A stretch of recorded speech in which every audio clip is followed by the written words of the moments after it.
Okay guys, I just put that performance modifications and upgrades video together, and I had a chance to fly it, and it made everything was so much better on this plane, just like so much better. So what I wanted to do though is talk a little bit about CG, and because I know on this particular plane there's a whole lot of discussion about CG, and when I read it, I started my CG up here at 72, and then when I read about all of the discussions, or sorry, I started back here at 77. When I read about all the discussions, I moved it forward to 72. And then I flew it and didn't have any problems at all. So because of the nose over issues, I decided I wanted to go ahead and put it back at 77 millimeters. So I'm back here now. And I just flew it at 77, and I think I can go back even a little bit further, and it's still not even gonna be risky, right? It's still not gonna be pitchy or sensitive or anything else. So what I wanted to do is just show you that where I have it balanced. I'm going to put it up on my fingers in just a minute and show you the balance, and then we'll fly it so you can see what I'm talking about. But you do not need to put this plane at 65. In fact, I'd argue if you put it at 65, you'll probably never get it to stop tipping over. You'd have to bend the gear out to the leading edge, which that's not going to work on this plane.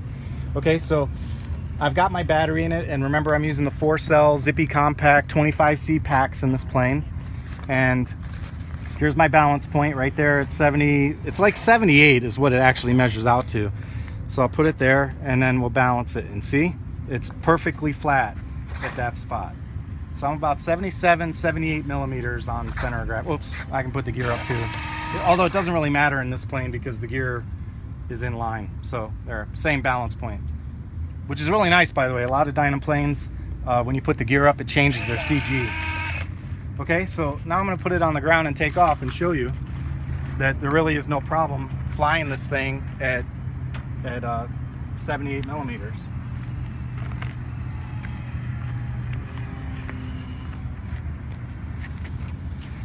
Well, what I will say is on the first landing, even though I did all the work with the tail wheel and moved the CG back and raked the gear forward a little bit more, I was able to land it without tipping over, and again until the very end. And then it just kind of leaned over and put the nose, just kind of kissed the dirt, and then it settled back down on its tail. So I'm getting there. It's real close, not quite there yet. I think next on this landing I'm going to try the old rudder trick and see if I can get it to behave with a little bit of rudder. And by the way, takeoff was a lot easier too. Just a little bit of up elevator, and it took right off without nosing over like it did on the Maiden. So here we go.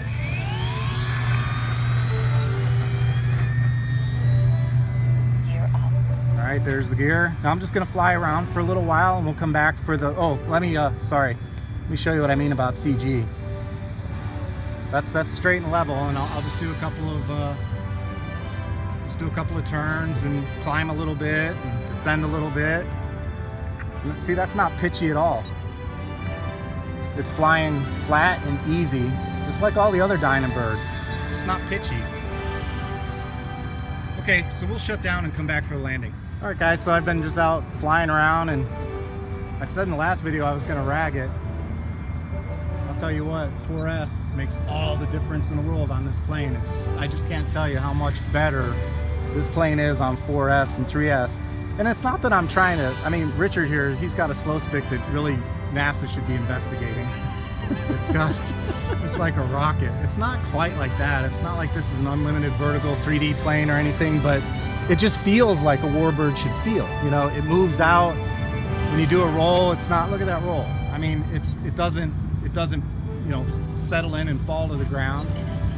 I just can't tell you. It's immeasurably better on 4S. So if you're looking at these Dynam 47-inch wingspan birds, get a 4S pack and get it set up for it. It'll be worth your time and a little bit of extra money. That's what it takes to do that. So anyway, I'm gonna go ahead and set up for landing. There's my gear.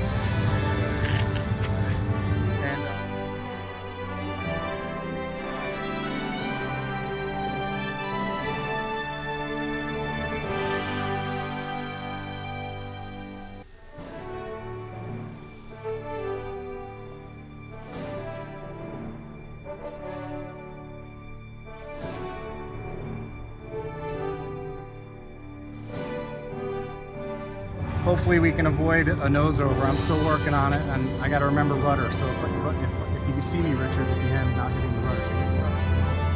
Yeah, right, I'm filming.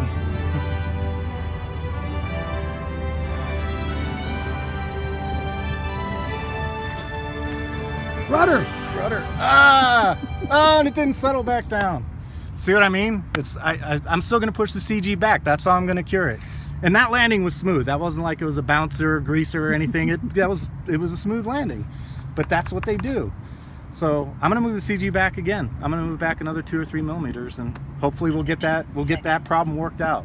But anyway, main reason for the video, guys, was to show you the CG is fine on this plane at 75 millimeters. Don't worry about it. It's fine. Not pitchy at all. And then I'm gonna go get the plane, and then we'll come back and I'll show you the ESC too, just real quick.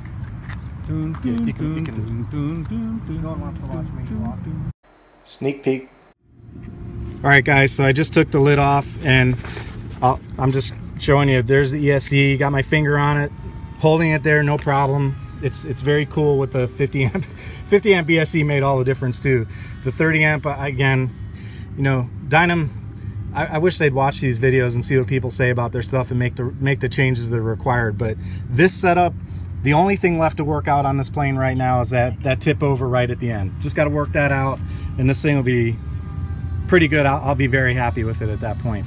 But so far in flight, it's awesome. I'm loving it. I'm gonna go ahead and move the CG back another couple millimeters and try it. I don't have any weight, so I'll do that next time. But we'll bring it out. We'll do some more modifications of CG and bring it out and fly it again and see if I can get it to stop tipping. But anyway, hope you found this helpful. And if you did, please hit like and subscribe, and comments help too. It helps get the search results for these videos to show a little higher on YouTube. All right, take care.